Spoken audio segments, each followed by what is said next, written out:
चलिए स्टूडेंट देखते हैं next question, that is question number 18 exercise 7.11 NCERT chapter 7। पहले स्टूडेंट्स खुद से करिए बिकॉज ये क्वेश्चन ऑलरेडी हम प्रीवियस कर चुके हैं। इस तरह के क्वेश्चंस पहले खुद से स्टूडेंट्स करिएगा। चलिए देखते हैं क्वेश्चन नंबर 18।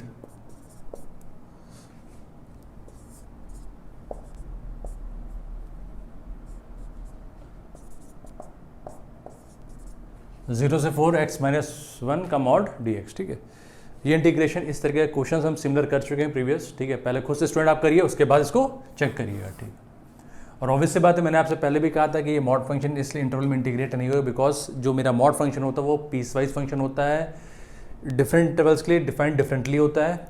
अगर हम मॉड की डिफिनेशन देखते हैं तो हमने क्या कहा था मॉड में कि मॉड एक्स कब होता है, जब आपका x greater than equal to 0 हो। अगर x लेस देन 0 होगा तो इसकी वैल्यू क्या आ जाएगी, नेगेटिव आ जाएगी। और मैंने आपसे ये भी कहा था कि मॉड का हमेशा काम होता है कि वैल्यूज़ को पॉजिटिव बनाना। ठीक है, और हमने क्या करा, अगर मेरा x पॉजिटिव है तो ऑब्वियस सी बात है हमेशा जो x सपोज जैसे x+2 है मेरा, तो आंसर क्या आ जाएगा, +2 है। अगर सपोज मेरा x क्या -2 है, आपको पता है कि मॉड का काम क्या होता है, positive make it positive value. तो -2 था बट मॉड ने क्या करा, माइनस पहले से माइनस पुटअप करा, तो this whole values comes out to be positive. तो यहाँ तक हमने डिस्कशन करा था और हमने ये भी कहा था कि हम मॉड फंक्शन को एब्सोल्यूट वैल्यू फंक्शन भी कहते हैं बिकॉज आपको पॉजिटिव वैल्यूज मिलेगी। अगर पॉजिटिव है तब तो पॉजिटिव है, अगर नेगेटिव वैल्यूज है तो मॉड एक आपका नेगेटिव साइन पुट करता है so that this whole value comes out to be positive, this whole value become positive. ठीक, इतना क्लियर है। चलिए, मैंने आपसे कहा था ये फंक्शन इंटीग्रेट नहीं होगा बिकॉज ये मॉड फंक्शन है। तो mod is a piecewise function, ये इस इंटरवल के लिए ये डिफाइंड है, इस इंटरवल के लिए ये फंक्शन ये डिफाइंड है। ठीक है, तो मैं क्या करूँगा कि इस फंक्शन को ब्रेक करूँगा। ठीक है, ब्रेक कैसे करते हैं, तो देखिए यहाँ पे लिखा हुआ है x-1, आप इसको 0 पुट करिए तो x = 1 आ गई, यानी कि ये जो फंक्शन ये लिमिट जो ब्रेक होगी that is from 0 to 1 and 1 to 4। चलिए देखते हैं, तो मैंने क्या करा, इस फंक्शन को ब्रेक कर लिया इस तरह से, इस लिमिट को इस तरह से ब्रेक करा। ठीक है, अब हमको ये देखना है कि इस इंटरवल में 0 से 1 में ये जो मेरा फंक्शन है, मॉड जो फंक्शन है, इसकी वैल्यू नेगेटिव आएगी कि पॉजिटिव। अगर नेगेटिव आएगी तो मॉड क्या करेगा, एक नेगेटिव साइन पुट करेगा सो दैट आपका वो वैल्यू पॉजिटिव हो जाए। अगर पॉजिटिव है तो आपको पॉजिटिव लिखना ही पड़ेगा। तो चलिए देख लेते हैं, हमने कहा x-1, अगर मैं इसकी डिफिनेशन को ओपन करता हूँ, इसकी डिफिनेशन लिखता हूँ, तो देखिए x-1 की अगर वैल्यू क्या है, ग्रेटर देन इक्वल टू 0 है, तो आपको पता है कि अगर ये वैल्यू पॉजिटिव है तो that is your same value आ जाएगी। अगर मैंने कहा ये वैल्यू नेगेटिव है, अगर x-1 की वैल्यू नेगेटिव है तो ये तो आप लिखेंगे, इसके आगे नेगेटिव साइन लगा देंगे बिकॉज आपको पता है कि x-1 की वैल्यू सपोज -2 आ रही है, -3, -4 आ रही है, तो आपको माइनस पुटअप करना पड़ेगा क्योंकि मॉड का काम क्या होता है, टू मेक इट पॉजिटिव। तो अगर ये वैल्यूज़ है, अगर ये इंटरवल आ रहा है, x की वैल्यू ये <1 है, तो आपका ये फंक्शन होगा। तो चलिए चेक कर लेते हैं। मैंने कहा कि इस रेंज में देखिए, इस रेंज में आप अगर चेक करते हैं तो इसकी वैल्यू क्या आ रही है, नेगेटिव आ रही है, यानी कि हम लोग क्या लिख देंगे, ये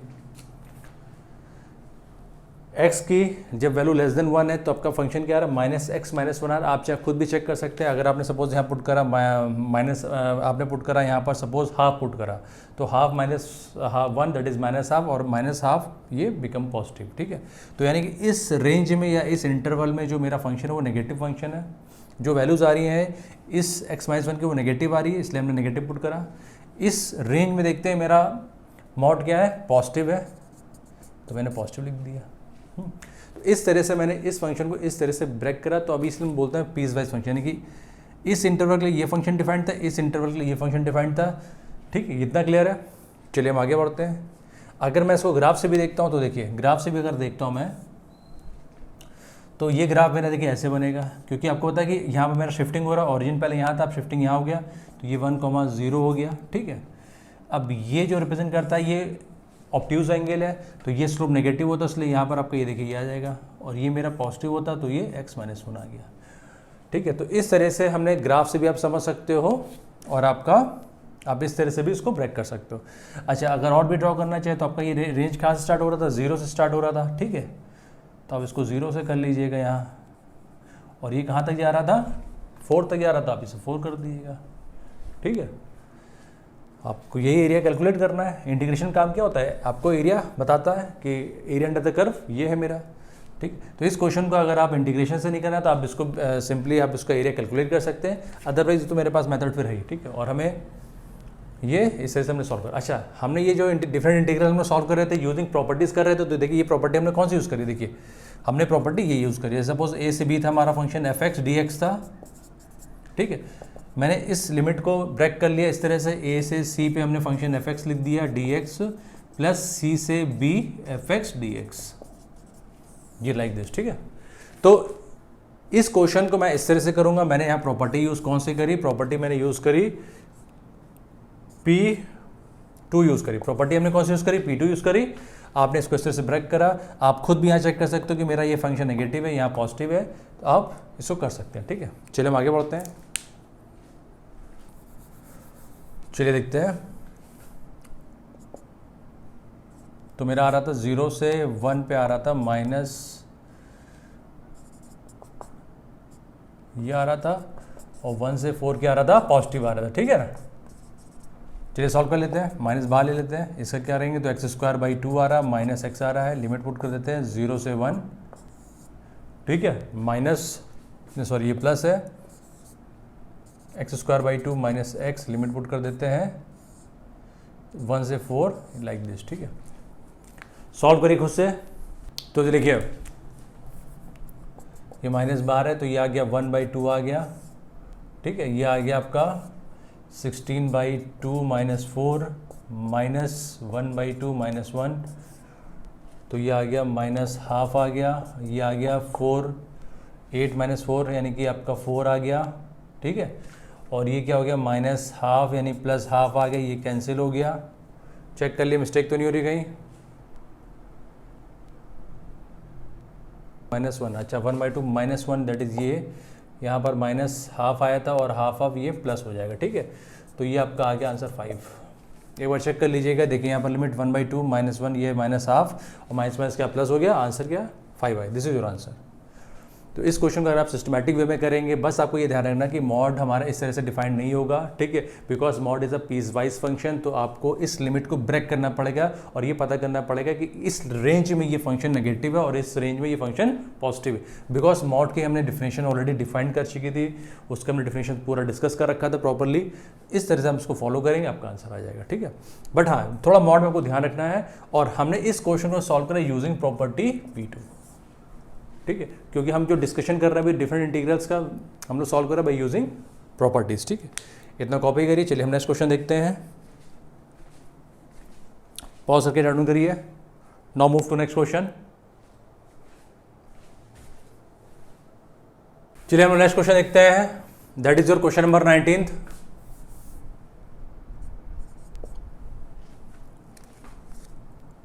एक्सरसाइज 7.11 चैप्टर 7 NCERT का है। क्वेश्चन क्या कह रहा है, हमें ये शो करना है कि 0 से a f(x) dx की वैल्यू क्या है 2 टाइम्स ऑफ 0 से a f(x) dx, ठीक है। अब देखिए, और हमें गिवन क्या है, गिवन हमें f(x) दे रखा है, f(a - x) दे रखा है और gx दे रखा है हमें प्लस g(a - x) दे रखा 4, ठीक है। ये हमें शो करना है और गिवन क्या, हमें ये दोनों चीज़ें हमें गिवन है, ठीक है। तो चलिए देखते हैं, लेट्स सी। हमने क्या करा, स्टार्ट करा i इक्वल टू हमने ये माना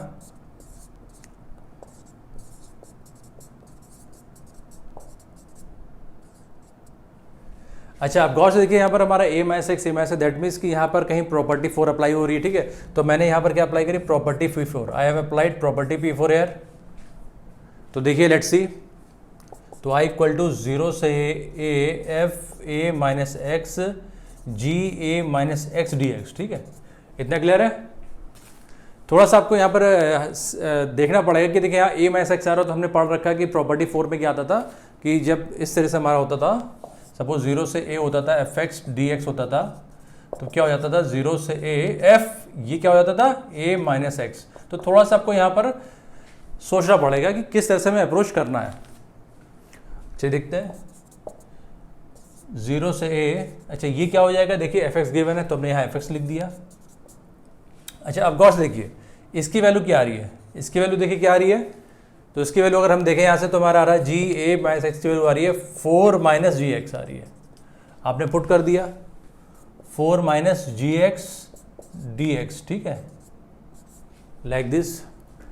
तो देखिए आई इक्वल टू 0 से ए 4 एफ एक्स, और मैं इसको अलग कर ले रहा हूँ,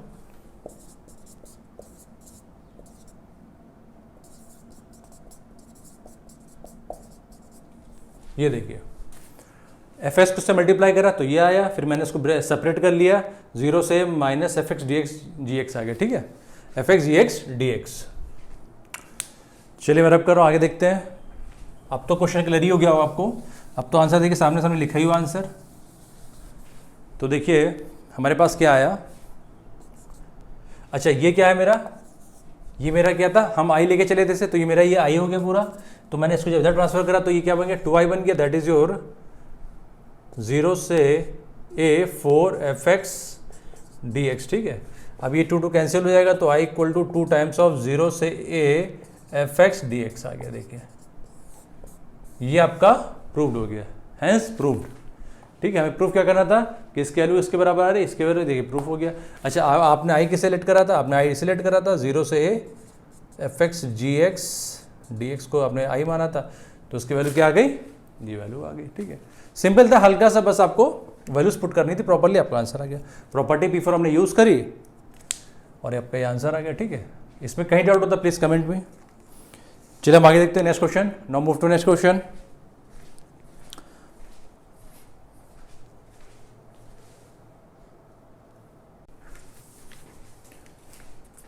चलिए स्टूडेंट नेक्स्ट क्वेश्चन देखते हैं, that is question number 20th exercise 7.11 NCERT. चलिए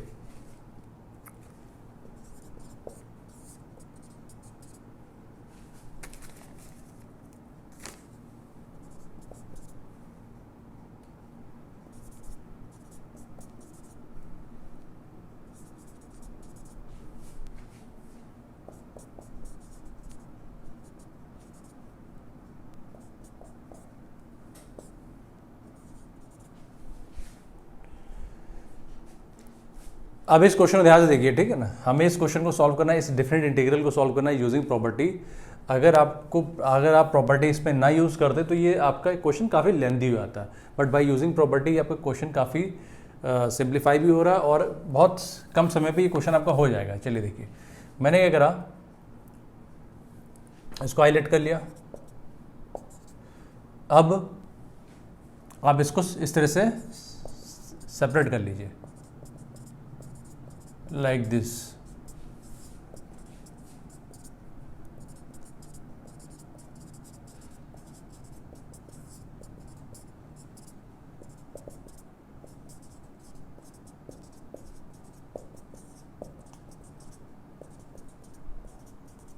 ठीक है, अब हम यहाँ पर प्रॉपर्टी यूज़ करेंगे, प्रॉपर्टी आपकी P7। क्या यूज़ करेंगे प्रॉपर्टी P7 कि जब आपका लिमिट क्या था -a to a था, एफ एक्स डी एक्स था, तो वो फंक्शन अगर इवन है तब तो आंसर आपका 2 0 से π/2 समथिंग का, और अगर ऑड है तो 0 है।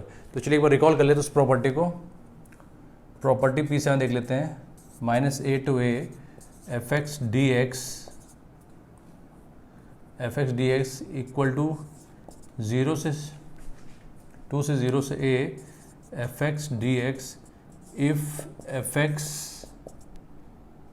If minus F X equal to F X, यह बोल सकते थे इवन फंक्शन है। चेक करिए, ठीक है। मैंने रिपीट, मैंने कहा था प्रॉपर्टी P7 क्या कहती थी, अगर लिमिट आपका ये हो तो इसकी वैल्यू ये होती थी जब आपका फंक्शन इवन होता था या ये कंडीशन सेटिस्फाई कर रही हो। इसकी वैल्यू 0 होती थी तब जब आप पुट करते थे f माइनस एक्स तो आता था minus F x. That means ये कंडीशन इंप्लाइज करे कि मेरा वो फंक्शन की ऑड फंक्शन है, ठीक है, यानी इस इंटीग्रेशन वैल्यू 0 कब होती थी, जब ये फंक्शन मेरा क्या ऑड होता था। ठीक है, तो बस हमें क्या करना है, चेक करना कि ये मेरा फंक्शन इवन है, बिकॉज ये तो समझ में आ रहा है कि यहाँ प्रॉपर्टी P7 अप्लाई करनी, because limit -a to a यानी -π/2 से π/2 है। तो हर फंक्शन को आप चेक करिए, यानी इस फंक्शन को चेक करिए वेदर इट इज ऑड और इवन फंक्शन, इसको चेक कर दे, इसको चेक कर दे, यहाँ पे ऐसा कोई इशू नहीं है। ठीक है, तो पहले चेक करते हैं x³ मेरा इवन है कि ऑड है। तो देखते हैं fx मेरा x³ माना, नाउ पुट f - x, तो ये आ जाएगा -x³ that is -x³ that is -fx आ रहा है, यानी when you put f - x then it comes out to -fx, this implies x³ is a odd function. ये मेरा क्या हो गया, ऑड फंक्शन हो गया। अब हम इसको चेक करते हैं, चलिए नाउ पुट x = -x, तो ये -x आ गया, cos -x आ गया, cos -x क्या होता है, cos -x होता था cos x। ठीक है, तो f -x ये लोगे -x cos x, तो ये क्या हो गया, -fx आ गया, यानी कि f -x क्या आ गया, -fx आ गया, यानी this is function is also a odd function. इसको चेक करते हैं, आप खुद से करेंगे, it is also odd function, it is also a odd function, it is also odd function. अगर आप से ग्राफ भी देखो, उस ग्राफ से भी आप बता सकते हो कि सिमेट्री नहीं है, तो it is a odd function. ठीक है, इतना कॉपी करिए, चलिए आगे देखते हैं क्वेश्चन। ये क्वेश्चन आपका अगर आप प्रॉपर्टी यूज़ करते हैं तो बहुत ही आसान है, बहुत ही कम समय में भी क्वेश्चन हो जाएगा। तो आपने ये चेक कर लिया, दिस इज ऑड फंक्शन, तो अकॉर्डिंग टू प्रॉपर्टी इसकी वैल्यू क्या होगी, 0 हो जाएगी। ए भी ऑड फंक्शन तो 0 हो जाएगा, ए भी ऑड फंक्शन तो ए भी 0 हो जाएगा। अब ये बचा तो इसको क्या लिख सकते हैं हम लोग, x π/2 -π/2। तो चलिए देखते हैं, let's see, π/2 minus that comes out to be pi, यानी कि इस इंटीग्रेशन की वैल्यू क्या आ रही है, पाई आ रही है। इस डिफरेंट इंटीग्रेशन की वैल्यू क्या आ रही है, पाई आ रही है। ठीक है, यानी कि option C is the correct answer, option C is the correct answer. चलिए हम आगे बढ़ते हैं, now move to question number 21। Move करते हैं क्वेश्चन नंबर 21।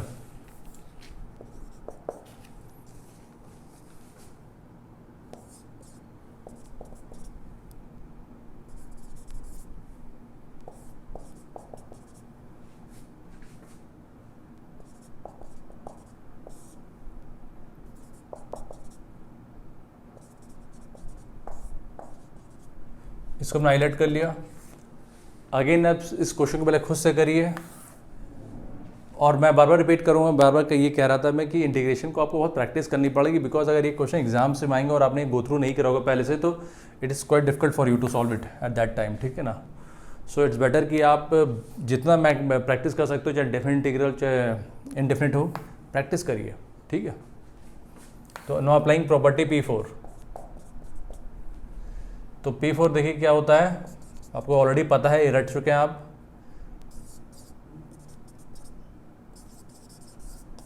मैं डायरेक्ट लिख रहा हूँ, sine π/2 -x that becomes cos x। ठीक है, तो 4 + 3 cos π/2 -x that becomes sin x। ठीक है, इसको फर्स्ट मानिए, इसको सेकंड मानिए। नाउ एडिंग दिस टू, 0 से π/2 log 4 + 3 sin x upon 4 + 3 cos x plus log 4 + 3 cos x 4 + 3 sin x। ये देखिए, ठीक है। तो अब ऑब्वियस सी बात है, ये log m है, ये log n है, that is equal to log m into n। तो इसको कैसे लिख सकते हैं आप, देखिए 0 से π/2 log 4 + 3 sin x upon 4 + 3 cos x into 4 + 3 cos x upon 4 + 3 sine x, ठीक है। देखिए ध्यान से, अच्छा आप गौर से देखिए, ये कैंसिल, ये कैंसिल, ये कैंसिल, ये कैंसिल, यानी कि आ रहा है 2i इक्वल टू 0 से π/2 log 1 dx, और log 1 की वैल्यू क्या होती है, इट इज योर 0, ठीक है। तो अब आ गया आपका 2i की वैल्यू क्या आ गई, that is 0, that is i equal to 0 आ गया, यानी कि इस इंटीग्रेशन की वैल्यू क्या आ गई, 0 आ गई। और ये क्वेश्चन आपका आसान इसलिए बन गया because you know the properties and आपने प्रॉपर्टी अप्लाई करके you make this question easier. तो चलिए इसका आंसर 0 आया, यानी कि करेक्ट ऑप्शन क्या हो गया, सी। करेक्ट ऑप्शन क्या है, सी, ठीक है। तो आज ये एक्सरसाइज हमारी खत्म होती है 7.11। अब हम बात करेंगे मिसलेनियस का, इसके बाद हम एग्जाम्पलर करेंगे। इस तरह से हमारा ये इस तरह से कंटिन्यूशन चलता चला जाएगा। आई होप दैट आपको ये लेक्चर समझ में आ रहे होंगे, और कोशिश करिए पहले खुद से करने के लिए, अगर डाउट होता देन आप उसको चेक करिए, ठीक है। चलिए इतने ही रखते हैं, थैंक यू।